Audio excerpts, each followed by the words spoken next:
All right, so we are now officially live. Um, Hello, everyone. My name is Manar Adli, and I am the founder and director of Mint Press News. We're very excited to have you all join us today. It is 2024, and the world, it seems, is at war, or at least on the precipice of one, with Israel attacking its neighbors in the Middle East and Ukraine and Russia continuing to battle. NATO and the West, more generally, is coming closer and closer to active military involvement in the conflict. So, how to make sense of this all? Are we really on the verge of World War III? Joining me today to discuss Gaza, Hamas, NATO, and Ukraine is Scott Ritter. Scott is a former United States Corps intelligence officer and UN weapons inspector in Iraq. Today, he's an author and a geopolitical analyst whose work you can find at scottritterextra.com. Scott, it's an honor and privilege to have you here today. Thank you for being with us. Thank you very much for having me. So it has now been 6 months since Hamas launched Operation Al-Aqsa Flood, and Israel's operations show no signs of letting up. In fact, it has expanded its military operations into Lebanon, Syria, and most recently bombing the Iranian embassy. What have you made of Israel's actions against its neighbors, and how do you think Iran will respond to the attack on its embassy officials? Well, first and foremost, Israel has set impossible conditions for an Israeli victory. It is said that in order to win this conflict, it must eliminate Hamas as a military organization and also eliminate Hamas as a political entity, that there can be no Hamas remaining in order for Israel to say we have won this conflict. And today we see that Hamas continues to exist militarily. If you're going to, if you take the testimony of Nasrallah, Hezbollah's leader, seriously, and I do, there was recent communication between Hezbollah and the Al-Qassam brigades, Hamas's military wing, about what needed to be done to assist Hamas. And according to Nasrallah, Hamas said, we have everything under control. We don't need you to expand this conflict. And one of the reasons why Hamas wouldn't want this conflict to be expanded is because right now the entire world's attention is on the Gaza conflict. And not just the Gaza conflict, but they're now talking about the absolute necessity of there being a Palestinian state as any, as part and parcel of any solution to the Gaza conflict. And, we go back to October. People keep saying, why did Hamas do this on October 7th? Yeah. Well, let's go to October 6th. And I'd like to ask people how many people were seriously talking about the creation of a Palestinian state on October 6th. And the answer is nobody was. Nobody was seriously discussing it. Today, the majority of nations around the world see it as a necessity for there to be a termination of a peaceful resolution to this problem. And I think that that's exactly why Hamas did what it did, and why they did it the way they did. I mean, this is horrible. War is horrible. There's no doubt about that. And the civilian population of Hamas has paid a disproportionate price. But it could have been no other way. There's no other way for this conflict to unfold. I mean, I am not speaking out in defense of Israel. I condemn Israel's approach towards war, but it was known. We knew what the Israeli approach to war was. We knew about the Dahiwa doctrine. We knew about mowing the grass. And so and Hamas knew about this as well. So when you enter into a conflict that's designed, because October 7th was designed to suck Israel into Gaza. It was designed to bring Israel into Gaza because everybody in Hamas knew how Israel would behave. And Israel is behaving exactly as it was anticipated to behave, slaughtering the civilians of Gaza. And if it weren't for the deaths of the civilians of Gaza and the numbers that we're talking about, the world wouldn't be outraged because let's just be honest, Israel's been killing Gazans for decades now, slaughtering Palestinians for decades now, but just not in the numbers that we're seeing. The world doesn't care about the Palestinians. They never have. They never have cared about the Palestinians. They care about the looking bad. They care about their standing. They care about how the world sees them. And so when the world is confronted with the numbers of civilian dead, including, again, I don't want to be precise, I don't know, but they're talking about 15,000 children, and the disproportionate number of women. The world has no choice but to say that this does not represent what we stand for. And so what Hamas has succeeded in doing is, by allowing Israel to be Israel, they've driven a wedge between Israel and the rest of the world. Today, Israel is more isolated than it has ever been. Benjamin Netanyahu lamented that fact the other day when he spoke, and he talked about billions of people lining up against Israel today, and that Israel is alone, stands alone, and Israel is becoming increasingly isolated because of its behavior, so much so that an American president, Joe Biden, who has been assiduously on the side of Israel straight down the line, is now saying that America will start to flex its diplomatic and economic muscle to get Israel to change the way they're doing, because the price that America's paying because of Israel's atrocious behavior is too high to sustain. So I think, as bad as the situation is for the people of Gaza, and our hearts should break for them, we need to understand that there's literally no other path that was available to the Palestinian people for a Palestinian nation.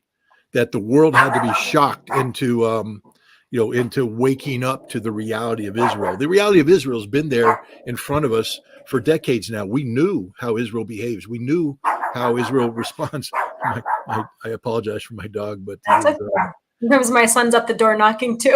Well, that's what basically we have people moving about that are causing. No worries. But hopefully he'll calm down. But the point is, this exercise that's taking place was an exercise designed by Hamas to expose the reality, the awful reality of Israel to the world, and it's succeeded. And today we're in a situation where, Israel is going to be compelled into making fundamental changes, and it may be too late for Israel. I don't want to predict the future too much, but the Israeli economy has been devastated by this conflict, both in terms of the costs that have been accrued in confronting Hamas and in dealing with Hezbollah, but in some ways even more important is the damage done by the intervention of the Houthis in terms of interdicting shipping and supplies to Israel. So, we are looking at a situation where Israel is facing defeat, and we need to also remember that this isn't just about Israel, that the key player here is Benjamin Netanyahu. He is, a longtime prime minister who has shown a remarkable resilience in terms of being able to bounce back from political defeat to reemerge as being politically relevant. And most recently, he was able to form this right-wing coalition that was able to govern. And this right-wing coalition is probably the worst Israeli government you could imagine if you're supporting Palestinian statehood, because they just absolutely reject the notion of Palestinian statehood. Now that this conflict has happened, and remember, this October 7th attack by Hamas is a horrible embarrassment for Benjamin Netanyahu and the Israeli security establishment. And under normal circumstances, he wouldn't be governing. I mean, this is how bad of a failure this was. But because Israel has committed heavily into its military operation against Hamas, Benjamin Netanyahu has been able to redefine himself as a wartime leader.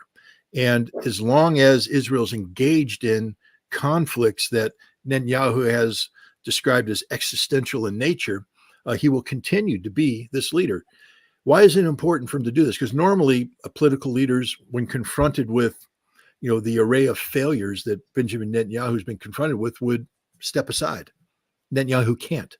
You see, he has hanging over his head the sword of Damocles, so to speak. It's he's been accused of massive corruption charges. One of the main things he tried to do early on, you remember there's huge demonstrations in the streets in Israel before October 7th, demanding the ouster of Benjamin Netanyahu, because he tried to change Israeli basic law so that his political supporters could control the Knesset, which would then control the judiciary, which then would be organized in a way that would never hold Benjamin Netanyahu to account for the crimes he and his wife have committed. This gambit failed. And so now Netanyahu knows that if he steps down, he's going to jail for the rest of his life. And so the only way Netanyahu remains viable as an individual with freedom is to stay in power. And the only way he can stay in power is to continue to promote conflict. And this is why we see Israel flexing against Hezbollah, and we see the most recent Israeli attack against the Iranians in Damascus. And this was a deliberate attack. I think everybody should understand that this was a specific target based upon very specific intelligence. Israel knew that they were striking a diplomatically protected facility. They knew that this would bring about international outrage, and they knew that it would prompt an Iranian response. And yet they did it anyways, which shows you the level of desperation that Benjamin Netanyahu has. And now we wait for the Iranian response. And what do you think that would be? Well, first of all, we have to question when it would be. I'm not Muslim, so I can only approach this from as an outsider looking in. But I imagine that Ramadan, the month of Ramadan, is one of the holiest months in the Islamic calendar, and that the Iranians will be loath to start a general war during Ramadan. But it's also my understanding that Eid, the end of Ramadan, is next week. And so what I see right now is that, the Israelis are in a panic. They've evacuated cities, they've evacuated towns, they're on high alert. It's in Iran's interest to keep Israel in a state of panic for some time now. It's very expensive for Israel, and it wears them down. It exhausts them. And I think that the Iranian response may wait until after Eid. Now, as soon as I say this, the Iranians are going to launch missiles, and everybody will say, "Oh, you're wrong. You asked me my assessment." I take the theocracy of Iran seriously, meaning that I respect the fact that they are religious and that they take their religion seriously. It doesn't mean that I agree with what they do, etc. I just respect the fact, just like I respect the Pope in terms of him being a religious person. I'm not Catholic. I don't support many of the things that the Catholic Church stands for. But when I look at the Pope, I respect him as a religious leader, meaning I sincerely believe that he is sincere in his approach to leading the Catholic Church. I view the Iranian leadership in the same way. I believe that they are very sincere, very devout, in terms of the practice of Shia theology. So that leads me to believe that they would, unless there was extraordinarily, pressing circumstances, that they wouldn't want to initiate a major conflict during the month of Ramadan, with Ramadan. So that's why I'm thinking that it would wait until after. And I'm thinking that it depends on where Iran wants to go with this. And that's the fundamental question. First and foremost, we have to understand that they are already bringing pain to Israel through the axis of resistance.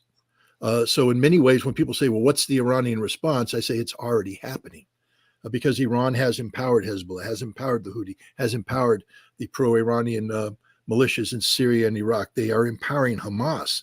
I don't know if people saw a couple weeks ago, Israel showed that they had intercepted a large arms shipment coming from Iran to Hamas. Understand that if Israel intercepted one, if you know anything about the smuggling business, it's like in your house. You find a cockroach and you kill it. That doesn't mean you killed all the cockroaches, because what it means is there's a whole bunch of cockroaches in your house. If you intercepted a shipment going to Hamas from Iran, that means there's a whole bunch of shipments going from Hamas to Iran, or from Iran to Hamas. And it's part of the sustainment factor. People are saying, how does Hamas keep struggling? Because they keep getting resupplied by Iran. So Iran is already doing everything it can to bring pressure on Israel, and that pressure hasn't relented even after this strike. What will probably happen is that Iran will now remove any red lines they had in terms of the kind of support they provided. For instance, the Houthis have claimed a hypersonic missile capability. I don't believe that they could acquire hypersonic missile capability without the Iranians providing some sort of technical assistance. I think Iran will accelerate that assistance now, so this hypersonic capability can be fielded much sooner, which means not only will they be able to more effectively interdicting shipping in the Red Sea and the Gulf of Aden, they'll be able to attack Israel with missiles that'll be very difficult for nations to intercept. I think Iran will likewise increase the quality of the weapons it provides the pro-Iranian militias in Iraq and Syria so that they can attack not only American facilities, but more importantly, because we've seen an increase in attacks from the pro-Iranian militias in Iraq against Israel itself. So they'll become more effective in attacking Israel. And I think they will double down on providing technology, advanced technology to Hezbollah, so that in the event of any large-scale conflict between Israel and Hezbollah, Hezbollah will have the means to defeat the Israelis. So this is happening, but this doesn't assuage the damage that's been done to the reputation of the Quds Force and the reputation of Iran itself. I had the opportunity to speak with Iranian officials back in September, and I asked a question about deterrence, and what is their deterrence strategy, because they've been receiving a lot of hits. The Israelis have been assassinating atomic scientists. The Israelis and the Americans have been bombing Iranian targets in Syria and Iraq, and yet we don't see a big response. We saw in the aftermath of the assassination of Qasem Soleimani, Iran launching a very large ballistic missile attack against the Al-Assad air base and against Erbil, and I think one other facility. We haven't seen anything like that. And so when you have Israel attacking an Iranian consulate, unless there's a response, because I'll tell you what, the Iranian response to the assassination of Qasem Soleimani helped prevent broader conflict down the road, because the United States took seriously an Iranian retaliation capability. So the United States had to factor in that if we did X, Iran would do Y. And so it's part of their deterrence. It shows, don't do something or else you'll pay the price. Well, Israel's been doing things and Israel hasn't paid the price, at least not directly. So I do think that Iran has to establish its deterrence, and it needs to do so in a way that tells the Israelis, you can't get away with these kinds of attacks and not pay a price. And so now the question is, what level reaches that? Because Iran wasn't physically attacked. This attack took place in Syria, even though the consulate is considered to be Iranian soil in terms of diplomatic convention. There's a large possibility that Iran may limit this attack to, say, striking the Golan Heights, striking Israeli targets in the Golan Heights, seeking to do as much damage as possible, but do it in a way that Israel can't say, oh, you struck Israel proper. I know Israel has annexed the Golan Heights and considers it to be part, but the international community doesn't. So that may be one thing, but is that enough? Is that enough deterrence? Iran, one of the reasons why they struck the Al-Assad air base in the aftermath of the assassination of Qasem Soleimani is that the drones that were used to kill Qasem Soleimani came from the Al-Assad air base. And so there's a possibility that Iran may strike the air bases in Israel where the F-35 fighters took off, who launched these missiles against Damascus. So that's a direct quid pro quo there. And interestingly enough, and I don't know the veracity of Twitter is a dangerous place, or X, or whatever we're calling it, in terms of relying upon it for information, but I saw something right before we came on that said that the United States has and Iran have been in communication that the United States has said that it will not retaliate against Iran for any retaliation Iran takes against Israel, so long as American facilities aren't struck. Now that's until I verify that, I can't sit there and say that's exactly this, because I find it unlikely that the United States will commit to something like that, because that basically gives Iran a green light to attack Israel.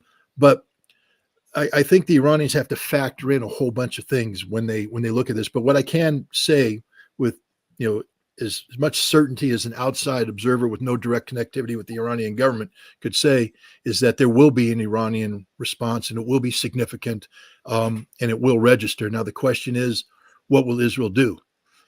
Israel has said that if it is attacked, that it will respond, that it will make Iran burn. The Iranians have said they'll make Israel burn. But neither side wants or needs this kind of expanded conflict. And you know who doesn't need this more than anybody is Hamas. Hamas right now has captured the global imagination. The world is talking about the necessity of a Palestinian state. If Israel and Iran go to war, we're talking about disruption of global energy. We're talking about shutting down the Strait of Hormuz. We're talking about the destruction of oil production capacity. We're talking about a global economic catastrophe that will take over the conversation.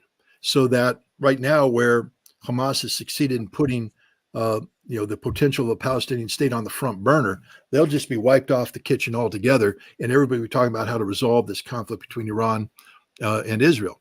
And the Iranians understand this too, because their goal is not to destroy Israel at this point. I mean, once you get to that kind of thinking where you've crossed that line, then it doesn't matter. Hamas, Palestine, doesn't matter, because now we're talking about existential wars of survival between Iran and Israel, and that's it. But nobody's there yet. I don't think Israel's there yet. I think the Israeli Defense Force is coming to grips with the reality that Netanyahu is a suicide pill, and that the longer they keep him there, the more likely is Israel's going to fully digest it and die. And so I don't think Israel wants this general war with Iran, and I definitely don't believe the Iranians want a general war with Israel. Remember, they're coming out of decades of economic isolation. The sanctions that the United States and Europe are putting on them, they hurt the Iranian people very much. And the Iranians now have flipped the script, so to speak. They're engaged with BRICS. They're part of BRICS. They're part of the Shanghai Cooperation Organization. They've successfully pivoted to the East, and they're now talking about, economic interaction with Central Asia, with Eurasia. The prosperity that the theocracy has promised the Iranian people is there before them. So why yank it away at the last second for a war with Israel that you don't need? Yes, there has to be a response, and I think Israel understood that when they attacked the site in Damascus, that there would be a response. I think that the Iranians won't overreact on this one. I don't see them bombarding Tel Aviv. I don't see them bombarding Haifa. I do see them ratcheting up the pressure, allowing the Houthi, the pro-Iranian militias in Iraq, etc., and even Hezbollah to an extent, to unleash attacks on Israel proper. But Iran, I believe, will limit their response to something like the Golan Heights. Well, that was just a very well explained historical context that we needed to understand to really fully grasp what could happen next. And I think I just want to point to one thing that you said that has caused a little bit of a discussion in the chat space here, which is, I don't want it to be misinterpreted what you said about Hamas knowing Israel's kind of response, because I think that was misinterpreted by some people as Hamas knew that a genocide would be taking place. And I don't think that they knew to this extent that Israel would be responding. Do you agree with that? Briefly, yeah. Yeah, this is a controversial position, and every time I've mentioned it, I do get pushback because, especially from people who are supportive of the Hamas position. But I will say this: Charles de Gaulle was briefed by Eisenhower and the American planners about the invasion of Normandy, and he was told that the invasion would kill 80 to 120,000 French civilians. I just want people to understand that when you're talking about war of this scope and scale, civilians pay a heavy price. And yet de Gaulle greenlit the Normandy invasion. As it turns out, only 60,000 French civilians were killed. But that loss was so heavy, weighed so heavily on de Gaulle, that he never attended a D-Day anniversary because it hurt him too much. But he understood that was the price that had to be paid for the liberation of France from Nazi occupation. Hamas is not stupid. One thing I've learned in studying Hamas is that these are extremely smart people, extremely intelligent, and they know the region they live in. So to pretend that Hamas didn't understand what mowing the grass meant, that Hamas didn't understand what the Dahiwa doctrine was, that Hamas didn't know how Israel would respond, how Israel historically has responded, that they thought that Israel would do something less than what they've done, that Israel wouldn't commit genocide. I think that shows a disservice to Hamas. I think Hamas made the very, very hard decision that if they don't do something that changes forever the dynamic of geopolitical thought when it comes to Israel and Palestine, that there will never be a Palestinian state. And so they did this knowing full well what the Israeli response would be. And they did it knowing that the Palestinian people would suffer horrifically, but they did it understanding that only through that loss could there ever be hope for a Palestinian homeland. And I know that there could be people out there that disagree with me. Yeah. That's okay. But I'm just being clear. That's what I meant when I said it. No, and I appreciate you explaining that. And it makes sense when you put it in that context, because when it comes to all liberation struggles, there's always a massive loss of civilian life and major struggle to reach that liberation. And this war certainly has completely changed the course of, the region and what Israel and how Israel is seen on the international scene. But I want to talk about the Houthis right now, and Ansar Allah. So while many of Palestine's neighbors have completely abandoned it, and in fact are working effectively with Israel, Yemen's Ansar Allah's government have resisted. They've shut down the Red Sea to traffic, and even hitting the Israeli city of Eilat with missiles. We just released a mini documentary where we were on the ground in the Red Sea.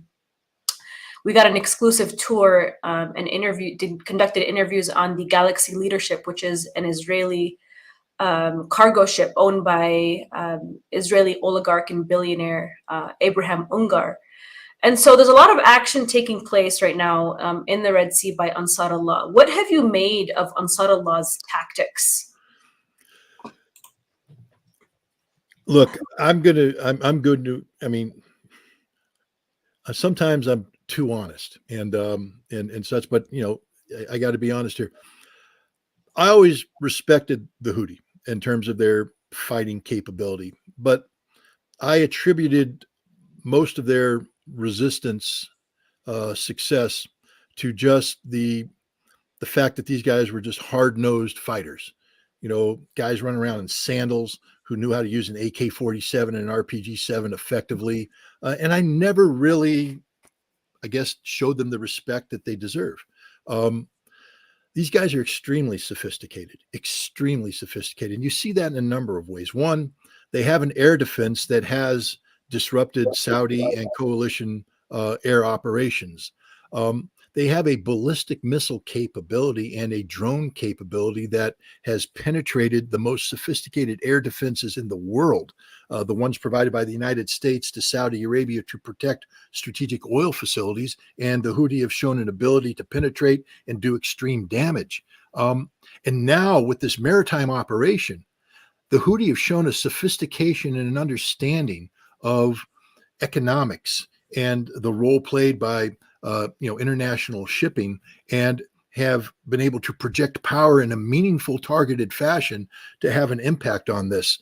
The Houthi, we have to stop thinking of them as tribal resistance. These are national leaders who are fully capable of having sophisticated strategic discussions about what to do and how to do it. And the other thing, again, I'll just have to, show my ignorance on this because like anybody, I'm peripherally aware of the Houthi, but I never really did a deep dive into what I know their history. I know Saudi Arabia intervened, the invasions, the split, and but I never really got into it. It was superficial. I'm just saying that my knowledge was always superficial of the Houthi. Who among us would have picked on your bingo card of who's going to come to the support of Palestine? The Houthi. Let's just be honest here. Before it happened, was there anyone out there that said, number one supporter of Palestine on this, who's going to put it all on the line for Palestine, is going to be the Houthi? No, I don't think so. Now, maybe that just shows my level of ignorance. Maybe there's people out there who have been studying the Houthi from day one who said, of course, that's obvious. It wasn't obvious to anybody. The whole world, I believe, was taken aback when the Houthi stepped up and said, we're going to make this a fight that we now are engaged in. My level of respect for the Houthi is through the roof, especially when you compare and contrast it to the people who should be stepping up for Palestine. Egypt. Egypt has abandoned the Palestinian cause a long time ago, and they continue to abandon it today. Jordan. It's disgusting what the king of Jordan has done vis-a-vis the Palestinian people. Saudi Arabia abandoned them. The Gulf Arab states abandoned them. Yes, we have Iraq, the militia. We have the axis of resistance stepping up, but the axis of resistance is always tempered by what's in their best interests. And so, even though they are supporting, it's not full-fledged support. The Houthi are just like, no, we're all in. Count us. They're getting bombed by the United States, and they're not backing down. They're saying, bring it on. We don't care. I think it's high time we start taking the Houthi far more seriously than we have. This is a serious organization. They have serious capabilities. They've shown a resilience that's unimaginable in the West. They've suffered greatly at the hands of the Saudi Arabian-led coalition. The Yemeni people have suffered greatly, but the resistance posture of the Houthi has never wavered, not one. If only the rest of the Arab world behaved as the Houthi did, this would be a completely different conflict. But the Houthi have taken the lead, and they've done so well. I think they did it without coordinating with anybody, to be honest. I think they just did it. And afterward, I think even the Iranians were going, wait, what? You did what? Because Iran's not looking for a fight. And the Houthi just dove in, and God bless them. I mean, they deserve everybody's respect. You don't have to agree with them. You can be against them. You can say I'm against their policy, but darn it, respect the courage of their position, because it's unlike any other Arab nation out there. It's unlike any other Arab nation out there. And they've suffered tremendously for over a decade. A U.S. and Saudi-led blockade against Yemen, 23 million people starving over the course of a decade. And our contacts on the ground in Yemen tell us that the humanitarian crisis in Yemen is actually far worse than it was even 5 years ago. Yep. And yet they gather every single Friday, chanting that they don't care if there's a world war. They will put their lives on the line for Palestine. And so, Scott, I really recommend that you watch this documentary. I'm just going to put a link here for everybody, and because people are asking where it is, but it's right on our YouTube channel. You guys could all give it a watch, and I hope that you, Scott, will also watch it. I produced and wrote a documentary about Yemen's capture of the Galaxy leader, and the history of Yemen, the history of the relationship between Yemen and Israel. I mean, it was Ben Gurion, the first prime minister of Israel, who declared Yemen as an enemy, because Yemen, for a very, very long time, since Israel's inception, has hosted the PLO. They have supported Palestine's right to resistance. And they were one of the most outspoken countries right when all of the Arab nations began to normalize relations with Israel, when the US began to create these peace deals. Yemen stood as one of the only countries to resist Israeli imperialism and US imperialism. And it was on one of Yemen's Cameron Islands, or one of Yemen's islands, the Cameron Islands, that Israel and the US have been trying to occupy for a very long time, because they know the Red Sea and the Bab el-Mandeb Strait is a strategic area for this global trade route.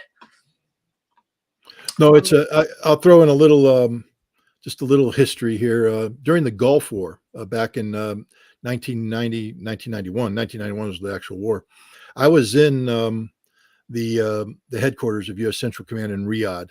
It was a joint headquarters with the Saudis, and I remember some of the discussions taking place with the Saudis leading up to the initiation of the war. And we were trying to get the Saudis to commit more resources, and the Saudis kept saying, "We can't pull anybody away from the border with Yemen," because Yemen was an ally of Iraq. And they said, if we pull it away, they're going to come straight across the border, and there's nothing we can do to stop them from taking Riyadh. And we're all sitting there going, we're not even considering this. I mean, what would have happened if in the middle of the war, Yemen just said, off we go, we're going across the border. And now the coalition, in order to save Riyadh, because they would have taken Riyadh, has to divert forces away from the fight with Iraq, et cetera. And at the time, I was just like, well, this is just the Saudis, being overcautious. Well, apparently not. Apparently, the Yemeni have always been staunch advocates for Palestine and staunch enemies of Israel. And one of the reasons why we fought so hard to keep Israel out of the war, because if you remember, the Scud missiles were being launched against Israel, and the big worry was that Israel was going to intervene against Iraq directly to stop the Scud missiles firing. And had they done that, not only would the coalition have fallen apart, but Yemen very well could have started marching on Saudi Arabia. And that would have been a game changer. And it's something that the historians, when they talk about the Gulf War, they don't pay any attention to. But I think it's on retrospect, looking at how the Houthi have behaved currently vis-a-vis Palestine, it just shows that the Yemeni have always been there. I think, at the point you were trying to make, that you made, that Yemen's always been there. We just haven't paid attention to it. Now we have to. We can't ignore them. And I want to move on to talk about U.S. troops in the region. I mean, you know, based on your assessment, it seems like you don't think that even Israel doesn't want a war with Iran, which I don't know if I personally agree with that. I think that they are playing with fire, and they're, doing a lot of things to provoke reactions. But I understand what you're saying. But the way in which they are reacting is through the resistance movements.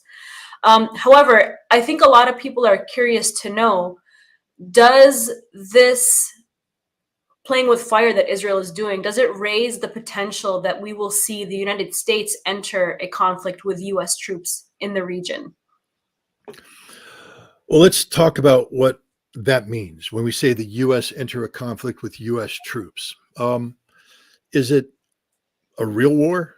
I mean, the kind, like we saw with Operation Desert Storm, or even a smaller commitment like Operation Iraqi Freedom. If it is, we have to deploy hundreds of thousands of troops into the region. And given the reality today, the only reason why we could put 750,000 troops on the ground in Saudi Arabia during Desert Shield, Desert Storm, is that we had friendly ports. The ports weren't being attacked. We had airfields we could land at. The airfields weren't being attacked. If we go to war today, let's say there's a larger Israeli-Iran conflict, and now Iran is a combatant. There's not a port in the region that we can land at. There's not an airfield in the region that we can land at. How do we get hundreds of thousands of American troops into the region? General Berger, former commandant of the Marine Corps, when he assumed his role as commandant, reviewed the national defense strategy and the Marine Corps commitment to that, and he came back and he said, we can't do what we're promising our government to be able to do, meaning we can't project power into a region, because right now we're using legacy modes of operation where we put all our Marines all our eggs into one basket. We have these large amphibious ships and we jam them up with Marines, and we're supposed to take them towards the enemy shore and do a World War II style amphibious assault. None of those ships will make it, because the Iranians have the ability to reach out and touch these ships before they get to shore. So A, we can't do it. B, we don't have the troops to do it. That's the other thing. Where are they going to come from? We have been reducing our forces, and our active duty forces especially in the Army, tend to rely heavily on National Guard and Reserve capabilities. Every brigade that we have is earmarked for a potential conflict. We made a decision to withdraw from the Middle East, from Iraq, from Afghanistan, because we didn't have sufficient capability to sustain that level of operation. We were pivoting to the Pacific, and we want to get all of our military capability moving to the Pacific. Then Europe comes up, the Ukrainian conflict, and now we have to put 100,000 troops on the ground in Europe. We don't have hardly any more troops that can go on the ground in Europe. Okay. And meanwhile, we're trying to build up forces to take on the Chinese. And now people are saying there's going to be a large scale war in the Middle East against Iran. No, there's not. There's no American troops to fight this war, none whatsoever. Um, America relies heavily upon air bases. We have air bases in Qatar and in the region.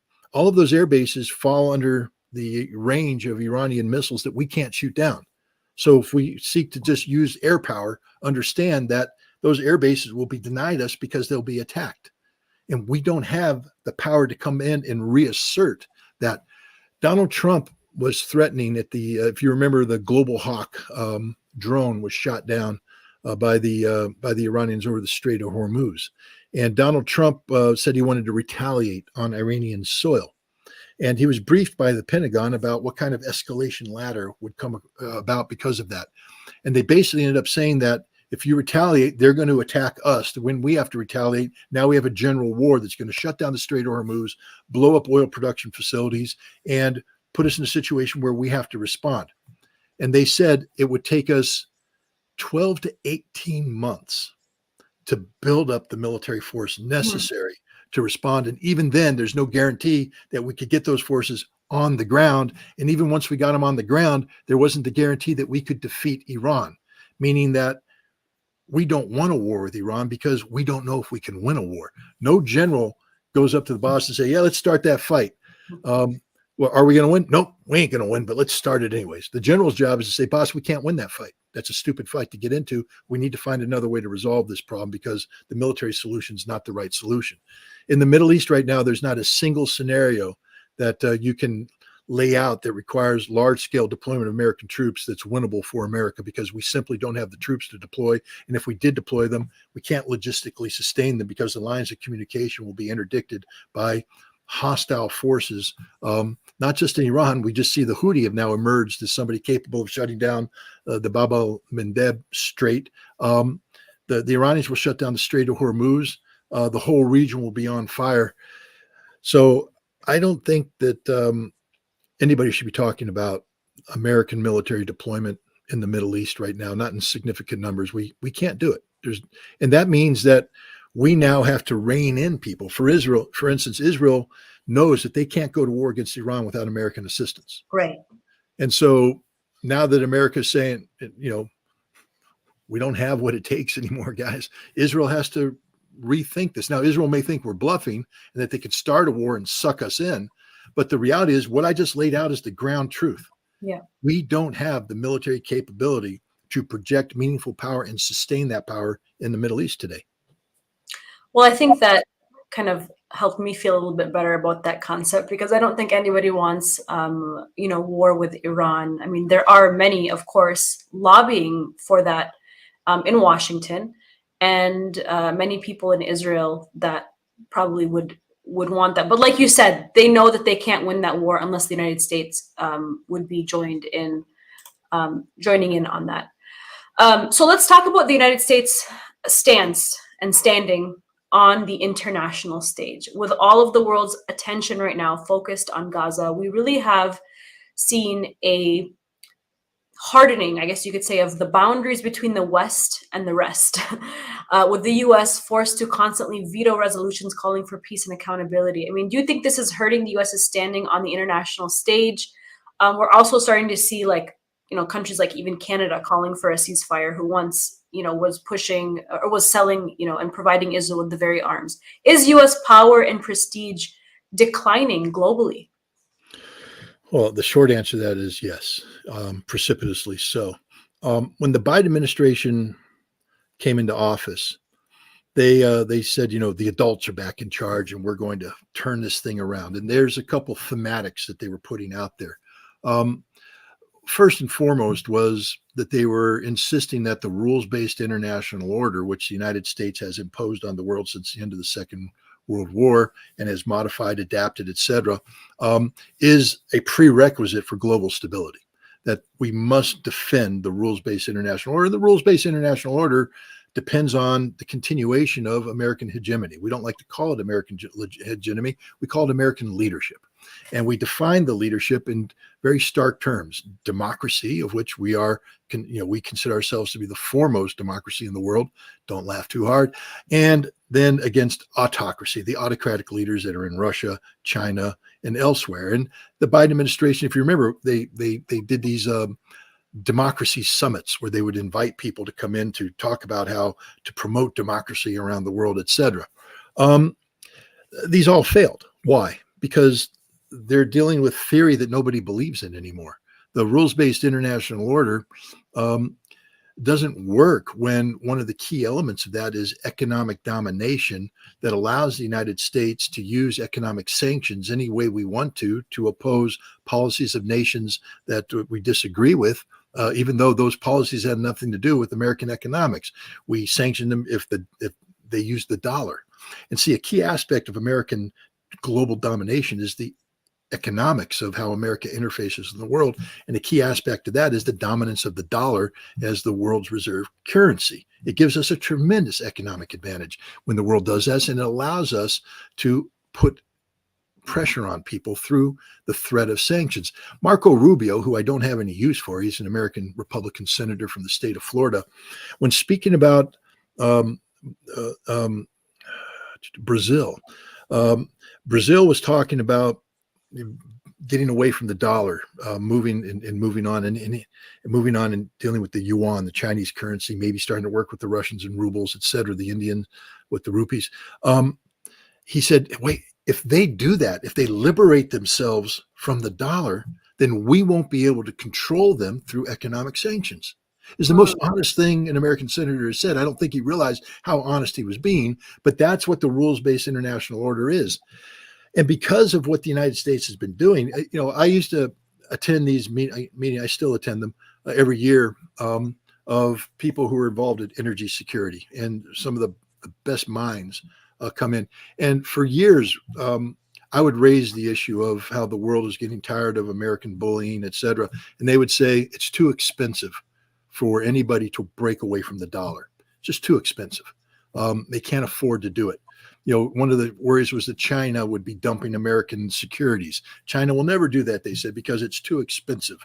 The same with Russia. Well, first of all, we sanctioned Russia, causing a divorce with the Russian economy, so Russia doesn't have to worry about that anymore. And our threats of sanction of others had people saying we need an alternative to this. And that alternative now has a voice.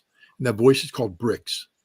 See, what we're looking at right now is a shift between American singularity and a global multipolarity. Yeah. And that transition is happening as we speak. And the United States is waking up. You've seen a sort of a maturation of the Biden policy, going from this sort of naive, we have to do the rules-based internet. Do you remember the first meeting that the Chinese had with the Americans right after they came in? I think it was in Alaska. And the Chinese foreign minister and their head policy guy met with Tony Blinken and Jake Sullivan. And the Americans started to lecture them. And the Chinese said, cut them off, and said, no, you don't get to lecture us anymore. We're China.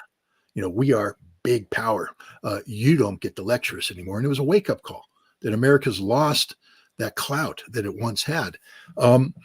And I think that now the Biden administration has woken up to the fact that we're in trouble. What's happening with Israel right now? American ambassadors from around the world are writing letters to the State Department saying, hey guys, we've lost the country that we're representing. We're done. We lost them in the street. We've lost them. They're all turning their back on us because of Israel, because we're of our backing of Israel. This transformation, what the United States needed to do in order to be in control of how the world is shifting towards this new reality, is to maintain dollar control of the dollar domination of the global market, and to make sure that as there's this shift towards Russia and China is taking place in the rest of the world, that it's not a stampede, that it's slow and it's contained, and that America defines that transition. That's the global South and our relationship with the global South. We lost the global South. It's going straight over to Russia. And people are saying, we're done with the dollar. We're dumping the dollar. We're in a lot of hurt right now. We're in a big world of hurt. That doesn't mean that it's a fait accompli. Those people who said that it would be very expensive and very difficult for the world to break with America, they were right. it is expensive. And it isn't a guarantee that it's going to happen at a rapid pace. But the thing is, now when you sit down at the table, you can no longer have the conversation terminated by somebody saying it's too expensive. Nobody can consider it. That person's pushed aside because they're doing it. It may be expensive, but they're doing it. So now the question is, how can America put the brakes on that? And we can't when the world's not listening to us because we've lost our moral authority because of our blind support for Israel. Absolutely. And I think a lot of people who are watching, these things unfold with BRICS and the expansion of that and more states and more people supporting BRICS, they realize and recognize that US power is certainly waning. And we saw that, though, also in the war in Ukraine. I want to switch gears here to what the US is doing in Ukraine, which is another conflict zone that we don't necessarily hear a lot about. But we recently heard the story of ISIS-K taking responsibility for killing 144 people after opening fire at the Crocus City Hall near Moscow.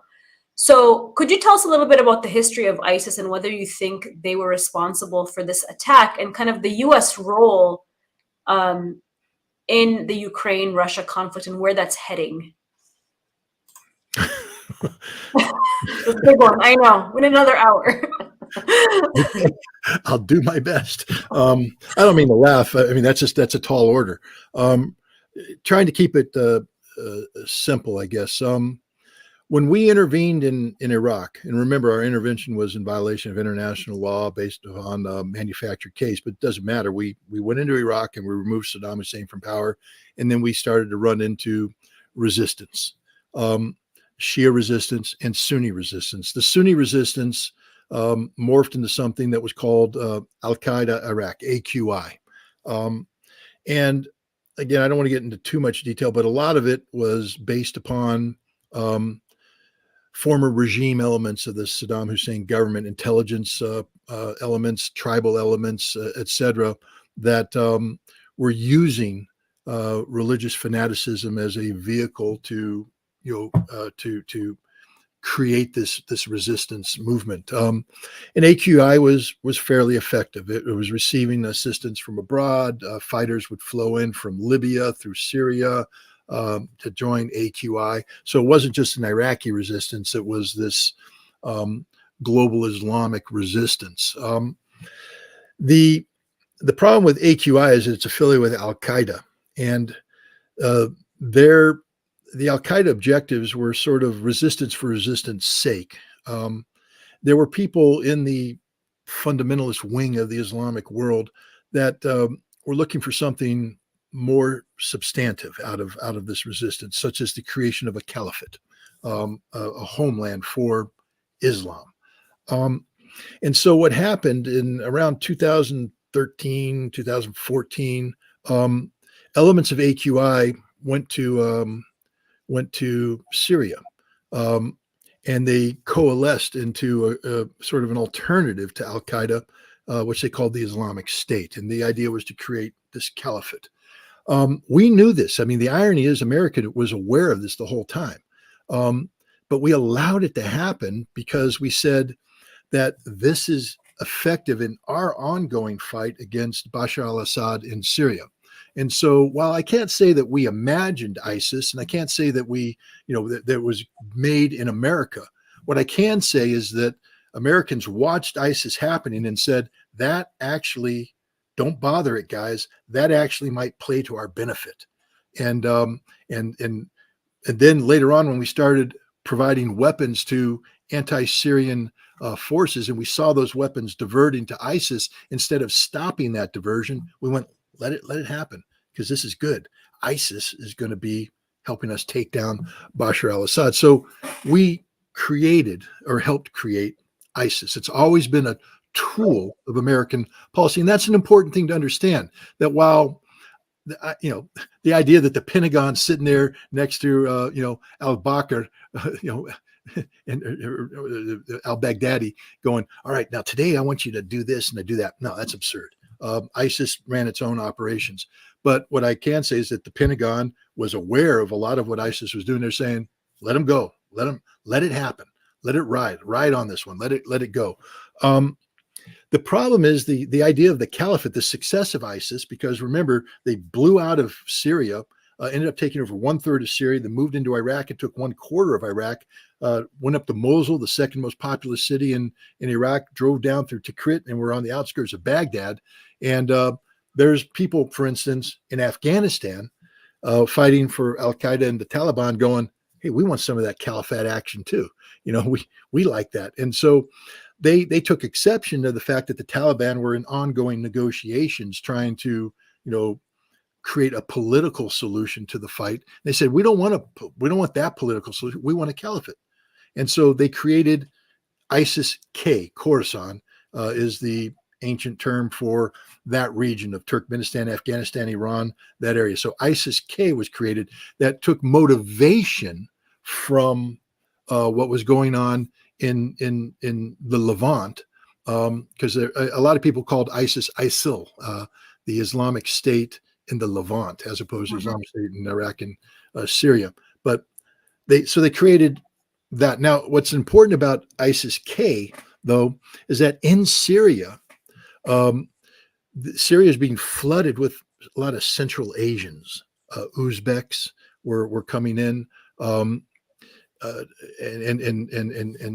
so these are people who are from the Khorasan region, and so they're coming in, and so they have links. ISIS-K now is recruiting from these Central Asian populations, because a lot of these people that were coming in were people that brought, for instance, the Uyghurs. A lot of Uyghurs came out of China into the Idlib province. They brought their families with them, and in fact, they repopulated entire villages that had been depopulated. And so now you have a strong Central Asian component that's heavily reliant upon Turkey for sustainment. And so ISIS-K. So now you see this relationship between ISIS-K in the Khorasan region.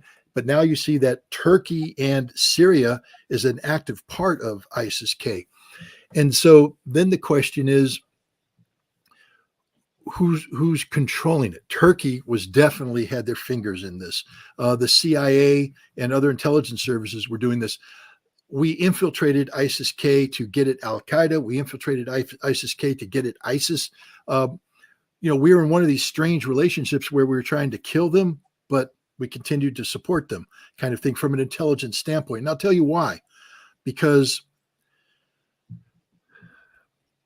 you can talk about fighting ISIS inside Syria and destroying the ISIS infrastructure in Syria, which the United States, I believe, was serious at doing at some point in time when they realized that what ISIS had done in threatening Iraq threatened the region, and it had to be brought to an end.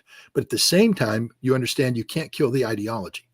And that the ideology is attractive. Remember, let's go back to I'm butchering the name, but Zbigniew Brzezinski, who was the national security advisor of Jimmy Carter, and what he talked about doing in 1978 to go into Afghanistan and stir up Islamic fundamentalism, Islamic radicalism, to compel the Soviets to intervene and suck them into a Vietnam-like situation. We have been playing the Central Asian ethnic card, the religious card, for some time now, since 1978.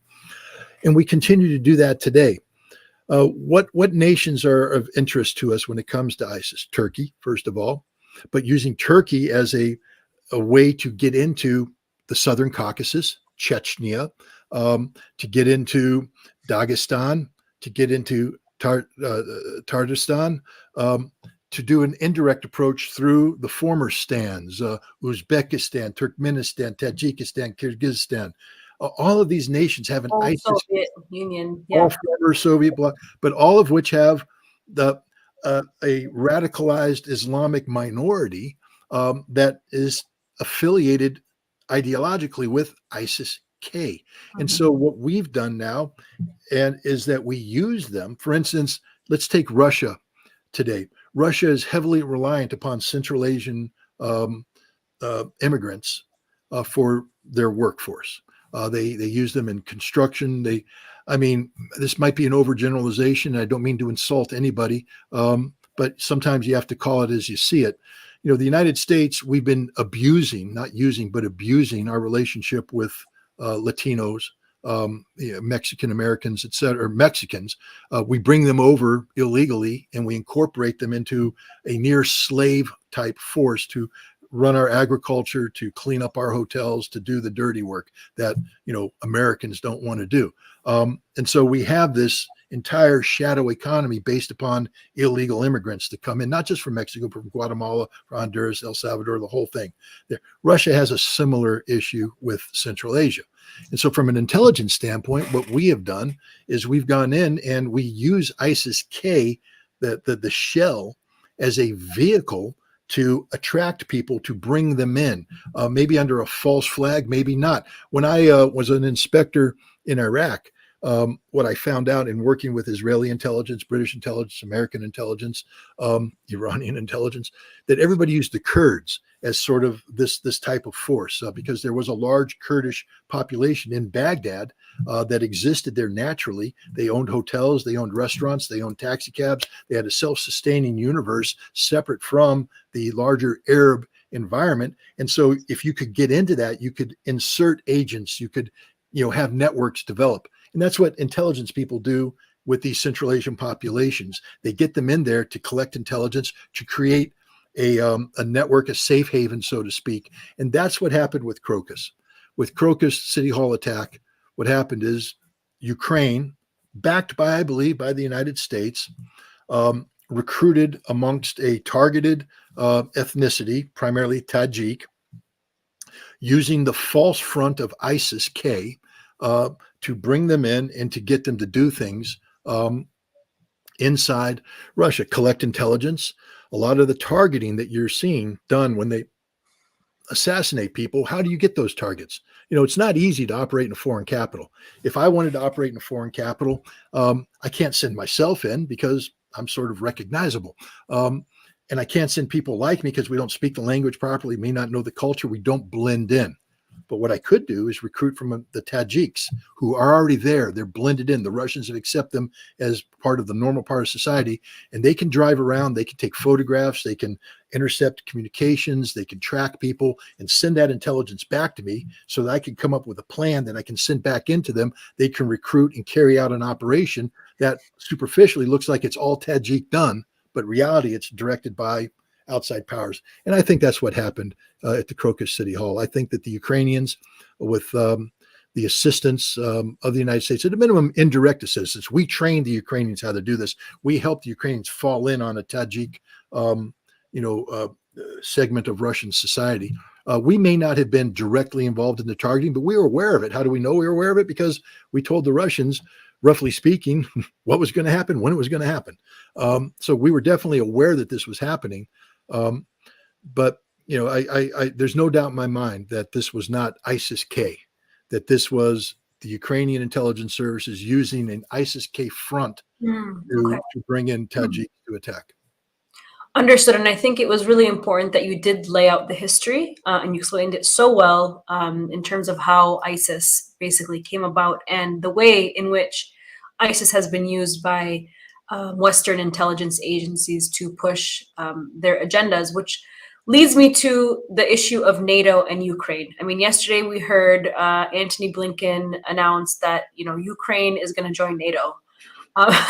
We've heard this before, right? So what are the prospects of that, and what does that mean for NATO and the whole Russia-Ukraine war moving forward? Well, we've been promising Ukraine NATO membership for some time now, but we've never been serious about it.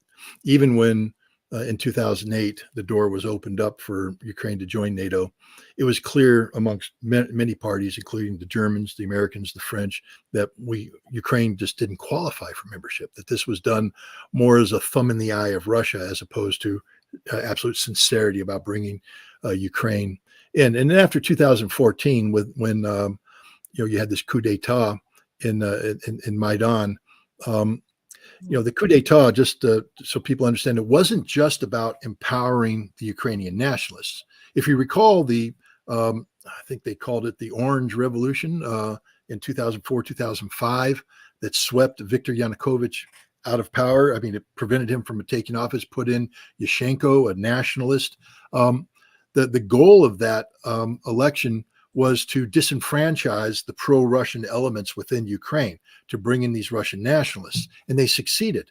But then what happened is the Russian nationalists rallied and politically became viable and put Yanukovych back in power in 2010. And so now Yanukovych is there with the backing of the Russians. So the goal of 2014 coup wasn't just to get rid of Yanukovych, it was to destroy, and this is so important. So I hope people are listening to me right now. It was to destroy the political viability of the ethnic Russian population of Ukraine once and for all. So the purpose of the nationalists was to come in and destroy the Russians ethnically and culturally. You saw them immediately pass laws: no more Russian language, blocking, attacking the religion and everything. This was cultural genocide against the Russians, which prompted the pushback that came. And once Crimea was reclaimed by Russia, Ukraine was never going to be a member of NATO, because NATO, you were never going to get Crimea back, ever. And you can't let Ukraine become member of NATO with that outstanding territorial dispute, because instantly Article 5 will be kicked in and you'll find yourself in nuclear war.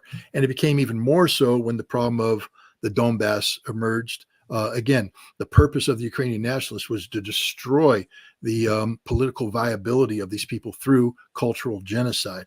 What the Ukrainian nationalists did to Mariupol, the West needs to wake up and understand how for 8 years, from 2014 to 2022, it was literally brutalized by the nationalists. And that's what they wanted to do against Donetsk and Lugansk as well.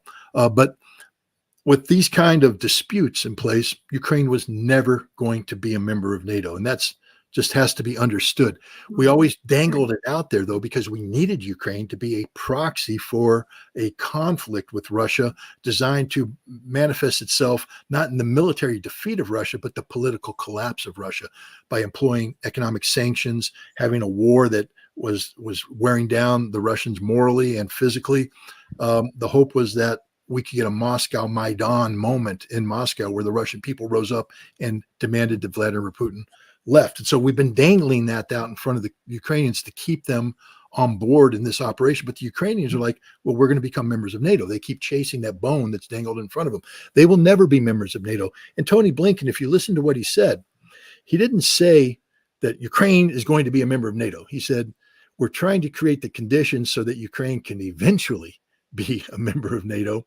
And we're going to be talking about building a bridge to that goal.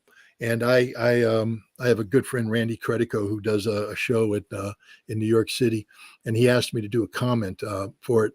And I said, well, the bridge, we might as well call it the Francis Scott Key Bridge, because it's collapsed. It's going nowhere. That's a bridge to nowhere. That was a bad joke about Baltimore. I apologize for that. But I understood it. but the fact is, there is no bridge.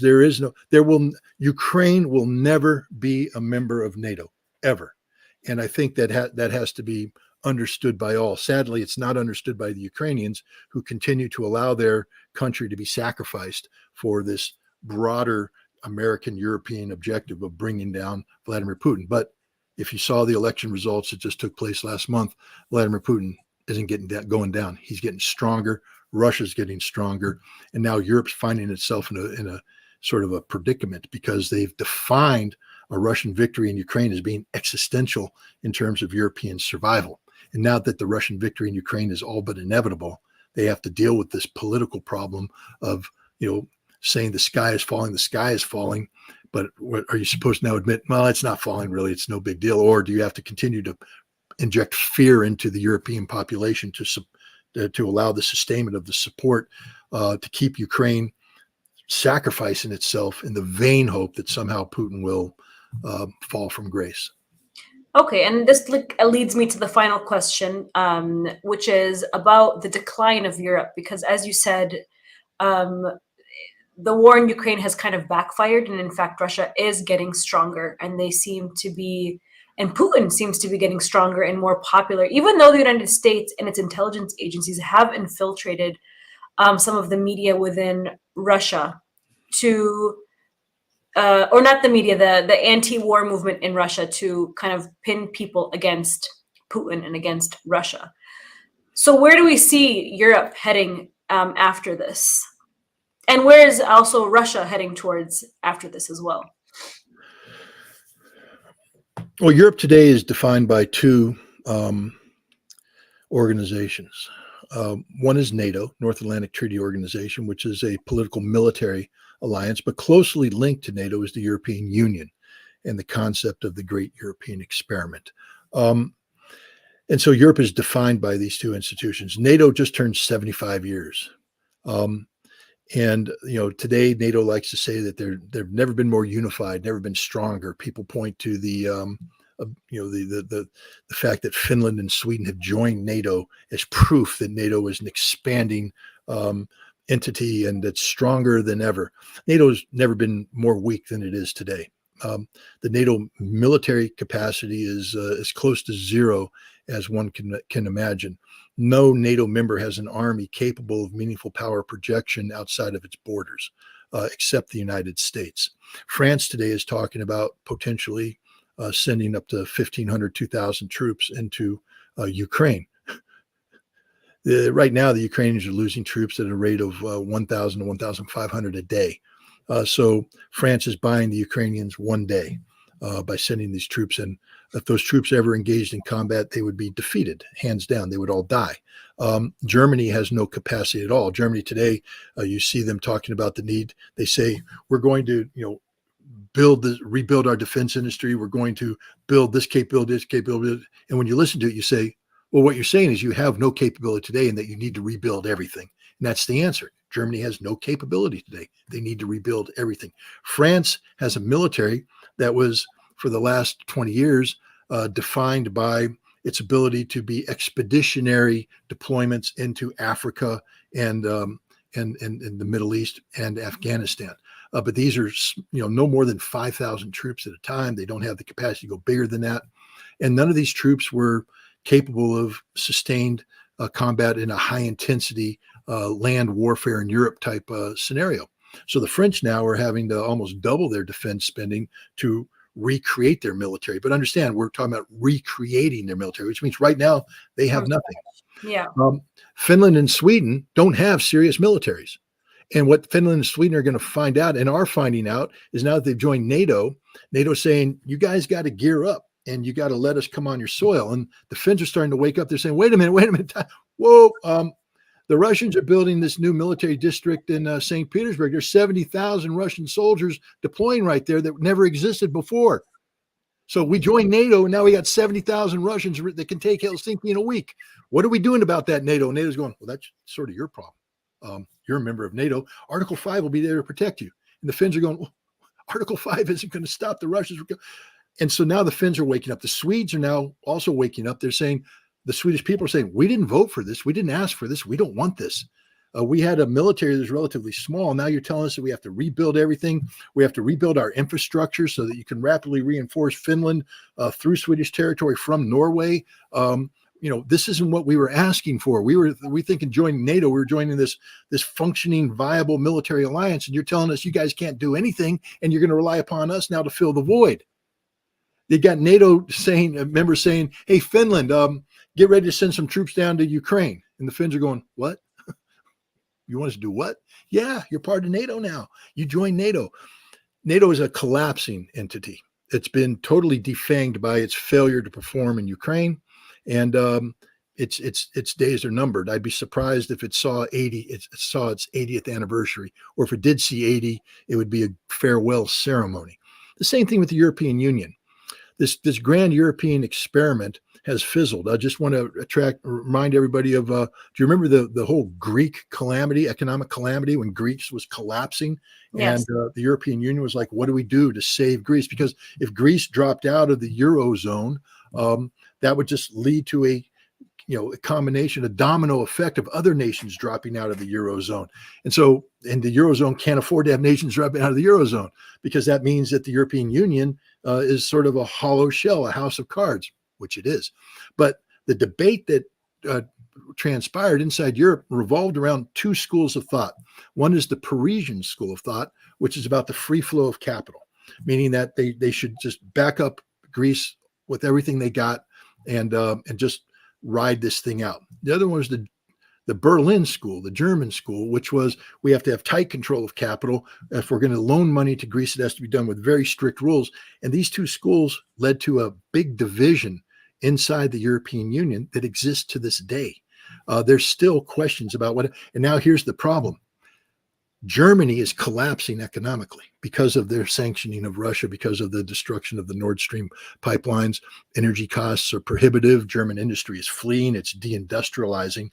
And with that fleeing, the viability of the German financial core is starting to collapse as well. And so, but France isn't doing much better. They're also, Michelin has fled. The French are having problems holding on to industries, et cetera. So you see these two centers of power start to collapse at the same time. You're starting to see this desire to gravitate towards the East in terms of geopolitical relevance, where you have Poland, the Baltics, the Czech Republic, Romania, Bulgaria screaming, we're the ones that count because we're the ones on the front line with Russia, but we need you guys to step up to the plate. We need Germany to spend hundreds of billions of dollars that they don't have to build a military that they don't have so they can fight the Russians, which nobody wants to do. The same thing with the French. You have all these these fractures taking place in Europe, both on the NATO front and the European Union front. The European Union is more economic fractures. The NATO front is military and political fractures. This is not a healthy Europe. This is not a unified Europe. This is a deeply divided Europe that is in danger of absolute total collapse if it's not managed properly. And right now, there's no European leadership capable of managing this problem correctly. So I don't give Europe, I don't give them a good report card, and I don't see the European Union surviving long term. I think you're going to start to see a lot of exits from the European Union. Well, it's been really interesting to watch for the past couple of years how these European nations like Germany, like you explained that one pretty well, they stood to not benefit from sanctioning Russia. It was actually hurting them, and yet they continue to do it because the US told them to. And so now they've really shot themselves in the foot. And so just the last part of that question was just about Russia and the rise of Russia and China. And so where do we see the world headed to next with that rise? And then we can wrap it up from there. I think Vladimir Putin gave a good answer about China when he was confronted about it with Tucker Carlson during that interview. And he said that, we don't get to pick our neighbors. And you can read into that a whole bunch of things, such as Vladimir Putin understands the historical tensions between Russia and China. They are not natural allies. In fact, there was a time in the late 60s, early 70s where they were in a virtual state of war on the Ussuri River front, and then in Kazakhstan, clashes between the border guards. Today, Russia has a situation in the Far East where they have a lot of land, very little people, and they're very worried about the Chinese, moving in, taking advantage of Russian economic need to come in and sort of de facto seize control of the Far East provinces. So there's a lot of concern on the part of Russians about China. On the other hand, Russia understands that given the new reality, they can't survive without, deep economic ties. And so you see a very vibrant relationship between Russia and China, an expansive relationship between Russia and China.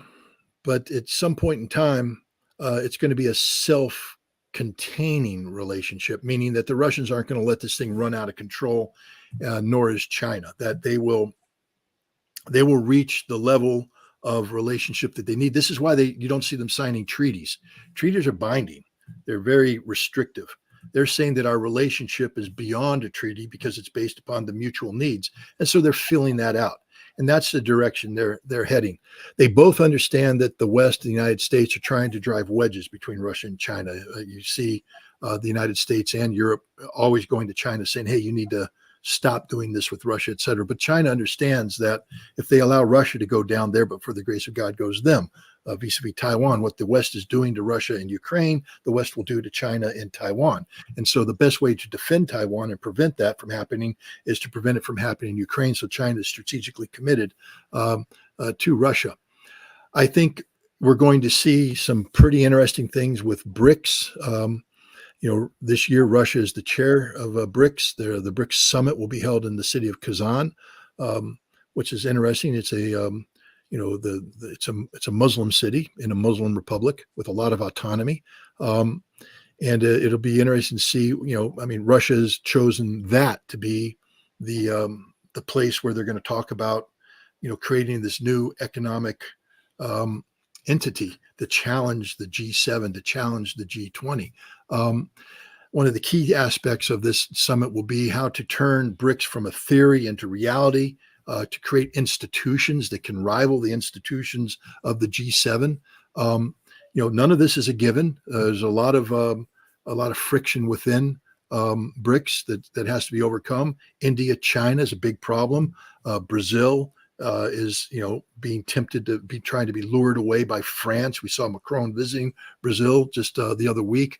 The United States is putting pressure on Lula to do the same thing. So it's not a guarantee that BRICS is going to step forward and be this entity, but it's a possibility that they can. That's a direction that many of their members want them to go, and Russia is the chair. So it's very interesting to watch this. But what I would say is this: for all those people out there who said that Russia is a giant gas station disguised as a nation with nuclear power, I will tell you right now that that's the furthest thing from the truth.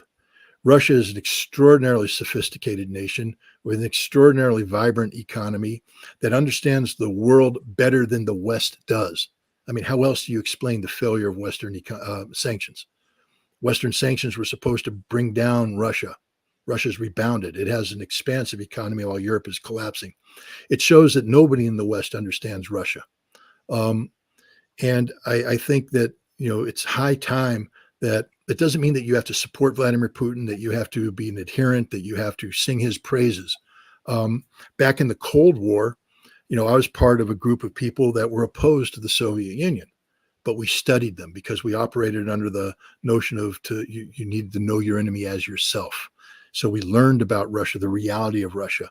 Today, we don't have people that know the reality of Russia. They've fallen victim to Russophobic tropes. People need to start to learn about Russia. Well, first of all, you might be surprised. You might learn to like Russia and understand where Russia's coming from. John F. Kennedy, in his American University speech in June of 1963, spoke about the importance of Americans putting themselves in the shoes of their Soviet counterparts so they could understand the Soviet perspective about why things were happening. I think we, in order to understand Russia and China, need to put ourselves in their shoes so we understand from their perspective why things are happening. And when you do that, you'll learn to respect the Russians a lot more than there are today. I see in your comments, and I see in other comments of places, there's people out there who just, as soon as you say Russia, they throw up stuff. They just have no use for Russia, etc. I'm not saying that, your underlying,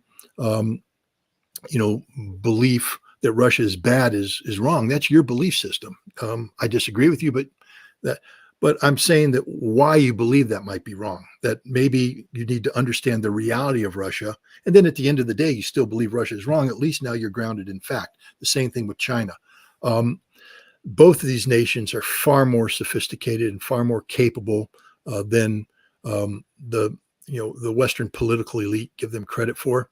And as a result, and I'll leave you with this, I've been saying this from my very earliest days as an intelligence officer in the Marine Corps. I would say that you can't solve a problem that you haven't properly defined. That your failure to define a problem accurately means that whatever solution you're coming up to the problem isn't solving the problem because it's solving something else. That before you talk about solutions, you have to define the problem accurately based upon facts. And we need to start doing more of that. We have a whole bunch of people saying, this is how I would do this. This is how I would do that. This is what I solve. But you have to understand that you're solving nothing. You're actually making the problem worse.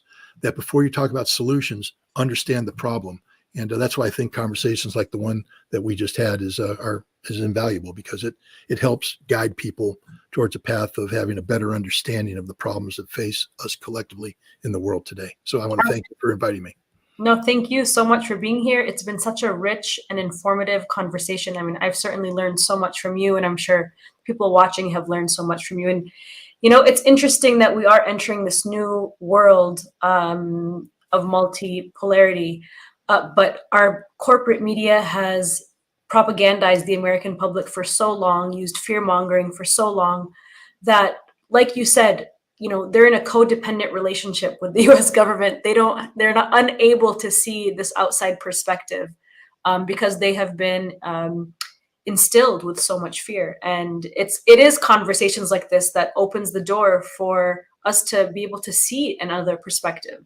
And that's why censorship has taken such a huge toll on independent media. It's to prevent these kind of conversations from happening and being available to the general public. So it was a great honor to speak with you, Scott Ritter, and we hope that we can do this conversation again. Thank you so much. Absolutely. Bye. Thank you so much.